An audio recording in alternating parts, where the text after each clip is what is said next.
नमस्कार। संतोष की रिपोर्ट में आप सबों का स्वागत है। और आज हम संतोष की रिपोर्ट में बात इस देश की शिक्षा व्यवस्था में, खास करके हायर एजुकेशन में संघ के हस्तक्षेप के बाद क्या बदलाव हुआ है और किस स्तर पर बदलाव हुआ है, पहली बार मुझे सीधे सीधे तौर पर एक कार्यक्रम में शामिल होने के दौरान महसूस हुआ। जी हाँ, वे पटना विश्वविद्यालय के उन तमाम शिक्षकों को बधाई देते हैं, दिल से धन्यवाद देते हैं कि सर आपने मुझे विशेष तौर पर आमंत्रित किया, जबकि मैंने आपके आमंत्रण स्वीकार करने से पहले ही कहा था कि हम लोग तो एस्टेब्लिशमेंट से सवाल खड़े करने वाले लोग हैं, फिर भी आप मुझे आमंत्रित कर रहे हैं, ये बहुत ही आश्चर्य लग रहा है। तो जिस तरीके का जवाब मुझे मिला तो लगा कि नहीं, अभी पटना विश्वविद्यालय में वो आग बची हुई है। और आप सबों की वजह से हम कल दीक्षांत समारोह में शामिल होने पहुंचे और बहुत करीब से जाना कि संघ ने किस तरीके से हायर एजुकेशन को बेपटरी किया है। देखिए, रंग बदल जाने से पूरे कार्यक्रम का कैरेक्टर नहीं बदल जाता है। जब आप दीक्षांत समारोह, अब जब वो ब्रिटिश यूनिवर्सिटी के उस कार्यक्रम को आप ले रहे हैं तो ठीक है, उसका भी गौन का जो तरीका था वो भी ठीक है, हमारे लिए वो कह सकते हैं कि एक प्रतीक रहा हो गुलामी का, आप उसको बदल दी। लेकिन उसकी जगह पर आपने जो इंट्रोड्यूस किया है वो कहीं से भी जो है ऐसा नहीं लग रहा था कि इस तरीके के कार्यक्रम में ये ड्रेसअप होना चाहिए। ऊपर में कुछ शर्ट, कुछ पैंट, कुछ जूता, कुछ जैसे लग रहा था लोग बारात में, हम लोगों के गांव घर में जो बाराती होता है ना, लोग इसी तरीके से वो गमछा दे देते हैं, वो पाग पहना देते हैं, उसी तरीके से लग रहा था। तो वो जो एक महत्व है ना, उस महत्व पूरे कार्यक्रम के दौरान कहीं भी हमें दूर दूर तक वो झलक या एहसास नहीं हुआ कि कोई विशेष आयोजन है, कि विश्वविद्यालय के द्वारा कोई विशेष आयोजन किया गया है। लेकिन उस मौके पर जो हमारे विद्वत जनों का सम्मान के साथ एक कॉरम है, एक प्रक्रिया है जिसके तहत वो मंच से डाइस की तरफ बढ़ते हैं, वो भी दौर देखे हैं कि भाई वो लगता था कि हाँ, हमारे सर लोग जो है सो किस तरीके से एक वैभवशाली पूरे कार्यक्रम के दौरान वो महसूस होता था। और यहाँ तो लग रहा था जैसे सब्जी मिलान के लिए हम लोग जा रहे हैं। नहीं, गांव घर में शादी ब्याह होता है ना, तो हजाम जो है सो एगो लोटा में पानी, छिटिया में जो है सो बना रहता है, उसमें धान और दुब्बी वगैरह लेके चले सब्जी मिलान करने के लिए, ठीक उसी तरीके से लग रहा था। इसको हमें लगता है कि ये जो प्रवृत्ति है ना, नकल भी अकल से करने वाली बात है। ठीक है, उसको नहीं करना है तो एक अलग फॉर्म में आप लाते दीक्षांत समारोह। फिर कार्यक्रम का जो स्पीड हमने देखा वो भी मुझे लगा कि भाई कहाँ जा रहा है ये हमारा देश। हम लोग उस दौर के स्टूडेंट रहे हैं जिस दौर में, ठीक है, वामपंथियों का कॉलेज और यूनिवर्सिटी पर कब्जा रहा होगा। हम लोग नहीं जानते थे, न हम वामपंथी हैं, न हम वामपंथ क्या है वो हमारा कार्ल मार्क्स का किताबों नहीं पढ़े हैं, छुए भी नहीं है। लेकिन जो हम लोगों के बैच में दिल्ली यूनिवर्सिटी में कुछ लोग जो वामपंथी विचारधारा के लोग थे, उनका प्रोफेसर से जो नज़दीकियाँ रहता था तो उसमें समझ में आया कि अच्छा ये लोग वामपंथी हैं, पहली बार। उससे पहले हम लोग नहीं जानते थे कि वामपंथ क्या है और दक्षिण पंथ क्या है, सब उतना कोई मतलब नहीं रखते। साइंस के स्टूडेंट थे, हिस्ट्री के स्टूडेंट थे, क्या जानने गए, लेकिन धीरे धीरे चीज़ों को समझने का मौका मिला। लेकिन वामपंथी भले विश्वविद्यालय और कॉलेज पर कब्जा रहा हो लोगों का, लेकिन कभी भी उनके आचार विचार व्यवहार में कोई पंथ नहीं दिखा, एक स्पिरिट दिखा, एक बदलाव की बात हुई। सिर्फ कार्ल मार्क्स का किताब पढ़ के वो नहीं आते थे। लेटेस्ट जो इनोवेशन हो रहा है, लेटेस्ट जो चीज़ें आ रही हैं, वो लोग पढ़ाते थे। शायद सुमित सरकार हो, हम लोग हिस्ट्री के स्टूडेंट थे, हम लोग के उस समय सुमित सरकार थे, सुनील कुमार, सबल्टर्न हिस्ट्री, मतलब उस दौर में घोर वामपंथी उनको भी लोग माना जाता था। लेकिन कहाँ ऑक्सफोर्ड लंदन कहाँ से पढ़ के आए थे, सबल्टर्न हिस्ट्री का एक अलग विधा को उन्होंने जन्म दे दिया, सबल्टर्न हिस्ट्री। और कल हम जब बात किए, सबसे अच्छा तो लगा ये कि चलिए हमारे चैनल को सभी प्रोफेसर संवर्ग के लोग रिकॉग्नाइज करते हैं। मुझे बहुत अच्छा लगा, सब लोग मिले, बहुत अच्छा लगा कि चलिए हम कुछ काम कर रहे हैं।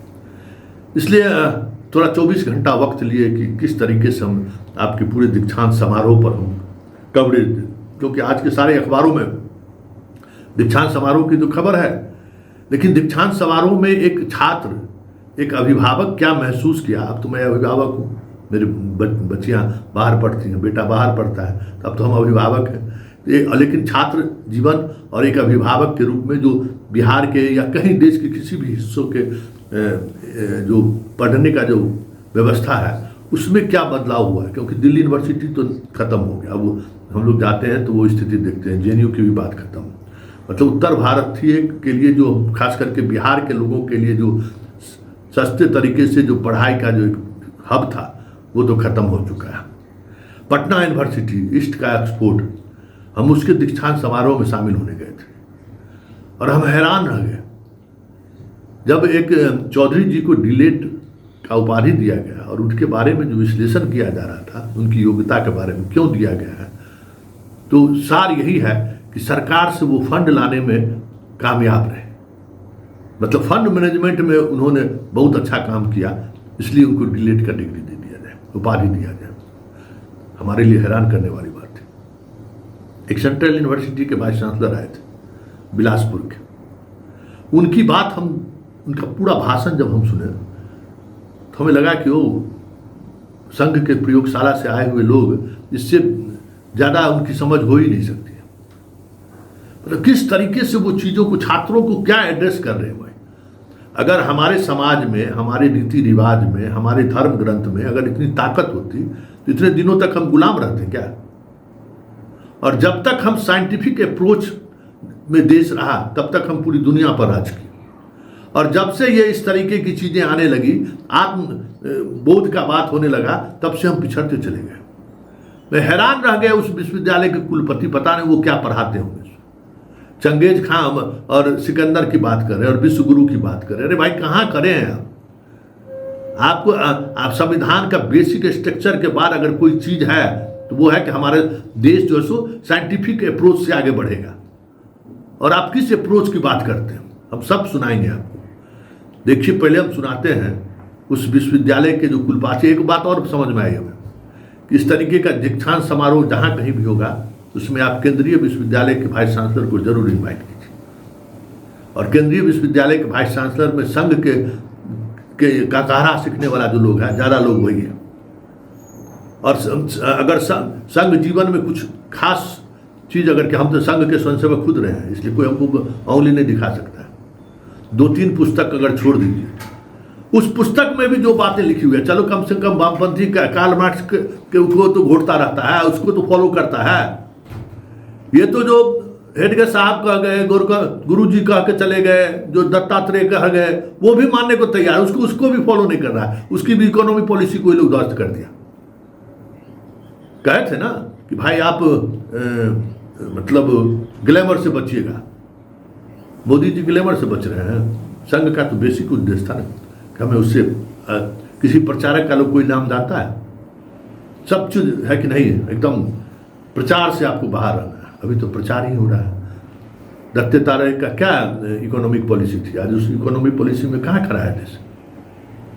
वो सब चर्चा बाद में करेंगे, लेकिन जरा देखिए कि हमारे चौधरी जी जो अभी पटना यूनिवर्सिटी के वाइस चांसलर भी रहे हुए हैं, हाल के दिनों में 2-3 उन पर खबर चला दिए तो वो खुद फोन भी किए। अच्छा लगा, कहे कि हम बहुत बढ़िया काम कर रहे हैं, संतोष जी कभी आइए हमसे मिलने के लिए। हालांकि हम मिलने नहीं गए, लेकिन चलिए ये अच्छा लगा कि चलिए अगर हम आपके बारे में कोई खबर चला रहे हैं कि आप बहाली प्रोसेस में, प्रोफेसर के बहाली प्रोसेस में कहाँ क्या है, तो आप उसको नॉलेज ले रहे हैं।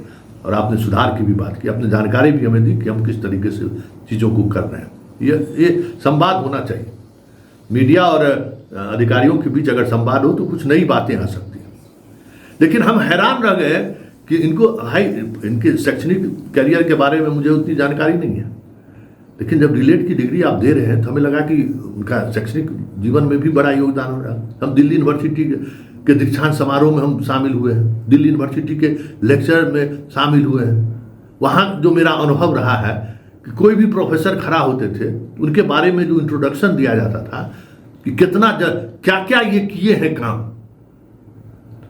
क्या क्या काम किए हैं एजुकेशन के क्षेत्र में, कहाँ किसके जनरल में इसका क्या प्रकाशित हुआ है, कौन सी नई विधा इन्होंने लाई है।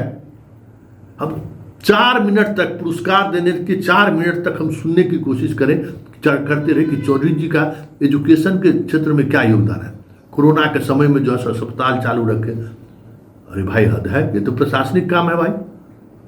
सरकार से ज़्यादा इन्होंने पटना यूनिवर्सिटी को जो है सो वित्तीय लाभ पहुंचाया, मतलब ज़्यादा से ज़्यादा पैसे का प्रबंध किया, इन्होंने हॉस्टल बनाया, एडिटोरियम बनाया। अरे भाई ये तो प्रशासनिक काम है।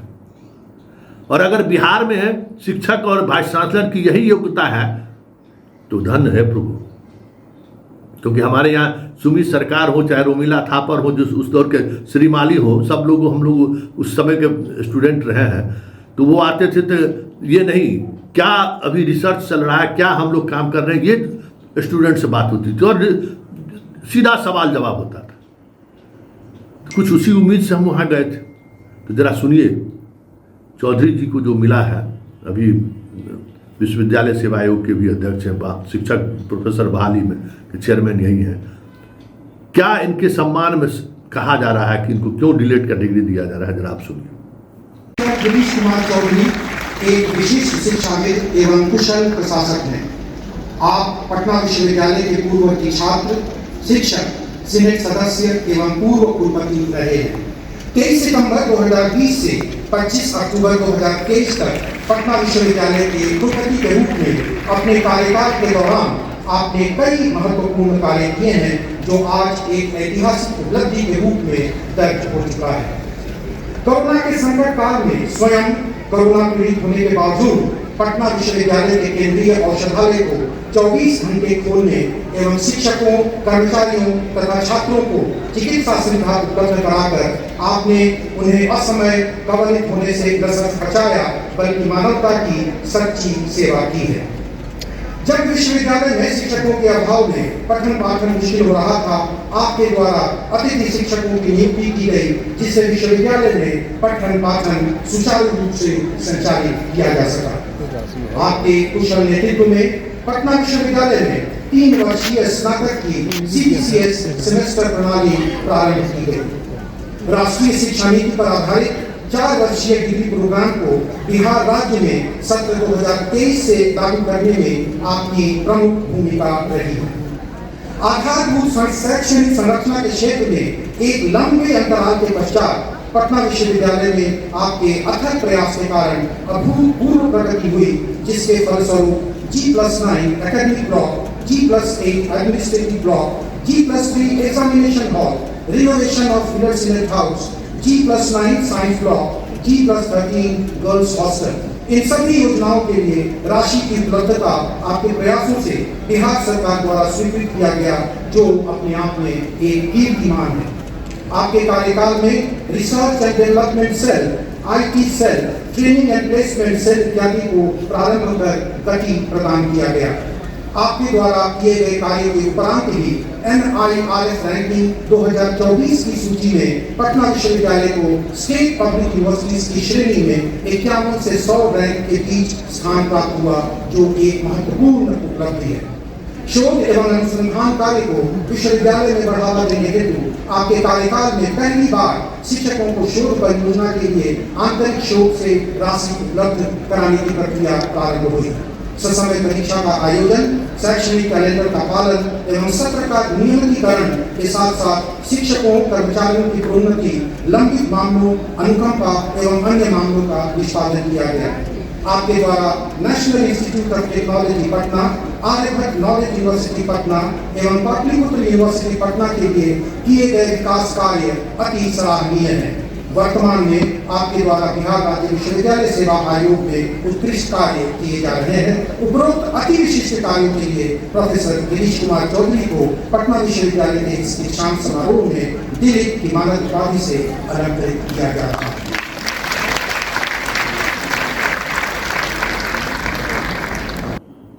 सुन लिए।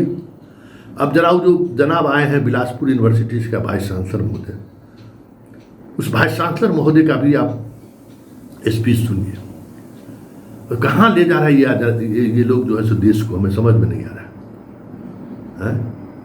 इतनी मतलब भाई आप उदाहरण दे रहे हैं चंगेज खां और सिकंदर का, औकात है? पाकिस्तान पर भुर्की जो दे दीजिए, चीन की तरफ देख भी सकते हैं। विश्व गुरु का क्या मतलब है? विश्व गुरु और विश्व का हम सबसे बड़े मजबूत आदमी होंगे चंगेज खां सिकंदर का उदाहरण देकर बच्चों को आप क्या शिक्षा देना चाहते हैं? आप एक बात समझिए कि भारतीय संस्कृति में, भारतीय साहित्य में अगर वो ताकत रहती ना, इतने दशकों हजारों बरस तक हम गुलाम नहीं रहते। हमारा गुलामी का प्रतीक है आपका साहित्य। थोड़ा अटपटा लग रहा होगा, गुस्सा भी आएगा, लेकिन सच्चाई यही है कि हमने वेद उपनिषद या जितने भी धार्मिक ग्रंथ है ना, उस ग्रंथ को जिस तरीके से हम जनता के बीच रखे, वही हमारी गुलामी का कारण रहा। हाँ, अगर आत्मबोध और इसकी बात करें तो तुलसीदास ने अगर रामायण की रचना की, उन्होंने रामायण की रचना के सहारे बहुत सारा संदेश दिया। उस समय जो हमारी सोसाइटी जो बहुत ही खास तरीके से एक बिना विचारधारा का जो आगे बढ़ रहा था ना, उसको एक आइडिया उन्होंने दिया। वो राम एक आइडिया था उस वक्त। आप क्या आइडिया दे रहे हैं भाई? आप कहते हैं कि हम आइडिया, आप आइडिया दीजिएगा ना कि हम विश्वगुरु कैसे बन जाएं, और चंगेज खां और सिकंदर का आप उदाहरण देकर क्या छात्रों को संदेश देना चाहते हैं? जरा सुनिए। ये वाइस चांसलर है, ये आए तो इनको अपना परिचय देना चाहिए, या जिसने भी इनको इनवाइट किया इनका परिचय होना चाहिए कि इन्होंने अपने शैक्षणिक जीवन में क्या क्या उपलब्धि हासिल किया है, क्या इन्होंने किया है, इस देश को इन्होंने क्या दिया है। कुछ भी नहीं।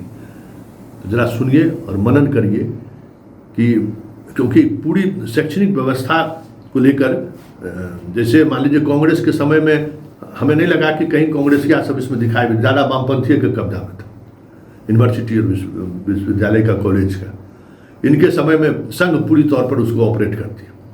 तो और संघ के बारे में मुझे मालूम है, संघ के हम बहुत करीब रहे हैं, करीब हैं भी, कि संघ कितना आइडियोलॉजिकली क्राइसिस के दौर से गुजर रहा है, मुझसे बेहतर बहुत कम लोग जानते होंगे।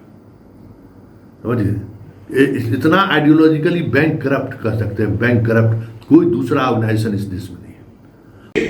डिग्री प्राप्त करेंगे वो समाज के कर्णधार बनेंगे, समाज के निर्माण का कार्य उनके हाथों में है। आज आपको संपूर्ण रूप से तैयार करके इस विश्वविद्यालय से समाज में भेजा जाता है, और इसलिए आपकी जिम्मेदारी बढ़ रही है। डिग्री प्राप्त करने के पश्चात आपको अनेक प्रकार के वचनों से बद्ध किया जाता है, अनेक प्रतिज्ञाएं आपको दी जाती है कि समाज में आप इस तरह का आचरण करेंगे, और आपके आचरण को पूरा समाज अनुग्रहित करेगा, अनुकरण करेगा उसका, और इसलिए आप एक जिम्मेदार नागरिक बनकर के समाज में अपनी भूमिका निभाएंगे। हम भारतवर्ष में अपने अधिकारों के बारे में चर्चा करते हैं, मगर साथ ही हमें अपने कर्तव्यों के बारे में चर्चा करना होगा। और इसीलिए विश्वविद्यालय एक ऐसा स्थान है जहां पर हमें ये बात सिखाई जाती है कि आप समाज को क्या दे सकते हैं। समाज ने आपको इस काबिल बनाया कि आपको स्नातक और अनुस्नातक की डिग्रियां प्राप्त हो, ऐसी उपाधियां प्राप्त हो। और यहाँ पर दायित्व बनता है गुरुओं का। कई बार अनेक प्रकार की बातें सुनने को आती हैं, मगर मेरा ये मानना है कि अगर एक भी विद्यार्थी को आपने लक्ष्य में रख करके अपने जीवन को समर्पित किया, तो भारतवर्ष को विश्व गुरु बनने से कोई नहीं रोक सकता। जब नरेंद्र गंगा के तट के आश्रम में रसगुल्ला खाने के लोभ में गए थे, और रामकृष्ण परमहंस जी ने जब उनको देखा तो उन्होंने उसे अपने गोद में बिठा लिया और उन्हें वो रसगुल्ला खिलाते रहे, और उनके आंख से आंसुओं की धारा निकल रही थी रामकृष्ण परमहंस के। और उन्होंने कहा, जिस विद्यार्थी का इंतजार मैं वर्षों से कर रहा था, वो विद्यार्थी आज मुझे मिल गया। और वही नरेंद्र बाद में विवेकानंद बनकर के भारत के राष्ट्र निर्माण में जिन्होंने बड़ी भूमिका निभाई। केवल एक विद्यार्थी, एक संत तोतापुरी महाराज से काशी के तट पर बनारस में बैठे अपने विद्यार्थी अपने शिष्य की प्रतीक्षा करते रहे, वर्षों तक उन्हें विद्यार्थी नहीं मिला, और गंगा के धीरे धीरे जब वो चलते गए और हुगली के तट पर पहुंचे, तब उन्हें रामकृष्ण परमहंस मिले और वही उनके गुरु रहे। और आप जानते हैं कि रामकृष्ण परमहंस जी ने क्या किया। एक गुरु का बड़ा महत्व होता है। एक विद्यार्थी अगर आपने जीवन में लक्षित कर लिया कि एक विद्यार्थी को हमें सर्वश्रेष्ठ बनाना है, विश्व विजयी बनाना है, विश्व का श्रेष्ठतम नागरिक बनाना है, तो आप ये मान के चले कि कोई भी ताकत भारतवर्ष को विश्व गुरु और विश्व शक्ति बनने से नहीं रोक सकती। अभी हाल ही में आपको पता चला होगा कि भारतवर्ष दुनिया की चौथे क्रम की जीडीपी में चौथे क्रम की इकोनॉमी अर्थव्यवस्था बन गई। वो इसलिए क्योंकि हम नॉमिनल पैरिटी पर चेक करते हैं। अगर हम परचेजिंग और पैरिटी पर जाएं तो भारत आज की तारीख में भी तीसरे क्रम की अर्थव्यवस्था है, और वो इसलिए है क्योंकि हमारे विश्वविद्यालयों का एक योगदान है। बैकाल झील के पास एक बच्चे का जन्म हुआ आज से करीब 1000 साल पहले, जिसका नाम था तेमुजिन। कोई नहीं जानता था तेमुजिन को, मगर उसके गुरु ने उस तेमुजिन को विश्व विजेता बनाया, जिसको हम चंगेज खान के नाम से जानते हैं। अगर अरस्तु नहीं होते तो अलेक्जेंडर द ग्रेट नहीं बन पाते। हमारा कर्तव्य ये है कि हम अपने विद्यार्थियों को एक सक्षम विद्यार्थी बनाएं और समाज में ऐसी शक्ति और ऊर्जा के साथ भेजें तो विद्यार्थी समाज में एक कैटलिस्ट बने, एक परिवर्तन का कारक बने। और इसी बात को लेकर हमेशा उन लोगों से हमारी बहस होती रहती है। एक भी टैलेंटेड आदमी वहां टिक नहीं सकता है। जो टैलेंटेड आदमी पहुंचा, समझिए कि सबको उंगली से नचाते रहता है। वो आदमी ठीक है, दिल्ली यूनिवर्सिटी का तो बर्बाद कर ही दिया, ऐसे ऐसे लोगों को प्रोफेसर बहाल किया, जेएनयू को बर्बाद कर दिया, ऐसे ऐसे लोगों, पूरे देश की स्थिति यही है। अब तो मोतिहारी वाले सेंट्रल स्कूल के दो कॉलेज के यूनिवर्सिटी के दो वाइस चांसलर का इतिहास, भूगोल, नागरिक हम पलटे हुए हैं। कितनी बड़ी लड़ाई हम लड़ दिए। कैसे कैसे लोगों को ये लोग वाइस चांसलर बनाते हैं। तो भाई करने के लिए बहुत कुछ है। कम से कम शिक्षा विभाग को तो छोड़ दीजिए, इसको स्वतः स्वाभाविक तरीके से चलने दीजिए। यहाँ से आप वो पौधा देखिए जो आप चाह रहे हैं ना, वो हमारा तासीर नहीं है, हमारा वो मिजाज नहीं है। लड़ाने वाला हमारा मिजाज नहीं रहा है। हम साइंस के सारे चीज़ों को देखते हैं। प्लीज़ उसी तरफ देश को ले जाइए। ये जो संस्कार, समाज जो उपदेश देते हैं ना, सब कुछ खत्म हो चुका है। कहीं आपका न संस्कृति बची हुई है, न आपका समाज बचा हुआ है। एक रील्स में जो है ना, सब कुछ एक फेसबुक का जो रील्स है, इंस्टाग्राम का, सब कुछ आपका ध्वस्त हो चुका है। उसको कहने की जरूरत नहीं, कुछ नहीं बचा हुआ। आपके समाज में कोई ताकत नहीं बची हुई है। ढोर निर्वाहन कर रहे हैं, ढो रहे हैं आप। इसलिए इन सब चीज़ों को नए तरीके से, नए सिरे से सोचने की जरूरत है। सॉरी सर, जिसने भी मुझे इनवाइट किया, हो सकता है कि हम आपके उन बातों पर खरे नहीं उतरे होंगे। आप चाह रहे होंगे कि हम आपके दीक्षांत समारोह को एक अलग नज़रिया से देखें, लेकिन मेरा जो नज़रिया है वो नज़रिया कहीं ना कहीं मुझे दिखाया है कि विश्वविद्यालय के पूरे शैक्षणिक माहौल को किस तरीके से मतलब अतार्किक अंदाज में चीज़ों को बढ़ाया जा रहा है। वो देश के, देखिए जब कभी इस देश का शिक्षा चौपट हुआ ना, ये देश गुलाम हुआ है। जब तक नालंदा विश्वविद्यालय था, देश को कोई गुलाम नहीं कर सकता। जो याद करिए, इतिहास के स्टूडेंट हैं तो हम जानते हैं, जैसे जैसे हमारे शैक्षणिक संस्थान खत्म होते गए, देश गुलाम होता चला गया। इसलिए पटना यूनिवर्सिटी के हम तमाम प्रोफेसर से आग्रह करेंगे, सर बचा लीजिए इस यूनिवर्सिटी को। ये जो गाय गोबर करने वाला लोग है ना, ये कुछ नहीं कर सकता। अपने बच्चा को पढ़ाएगा ऑक्सफोर्ड में, और वहाँ उसको गाय गोबर नहीं सिखाता है, उससे साइंटिफिक अप्रोच की बात करता है, जैसे नक्सली लोग करता है ना। दोनों में बहुत बेसिक डिफरेंसेस नहीं है। नक्सली भी वही काम किया कि अपने बच्चों को दिया हायर एजुकेशन, बाहर विदेश पढ़ने के लिए भेज दिया। ये लोग भी यही कर रहे हैं। वो सारा प्रयोग हमारे आपके बीच करना चाह रहे हैं, जो प्रयोग इस देश को बड़ा नुकसान पहुंचा चुका है।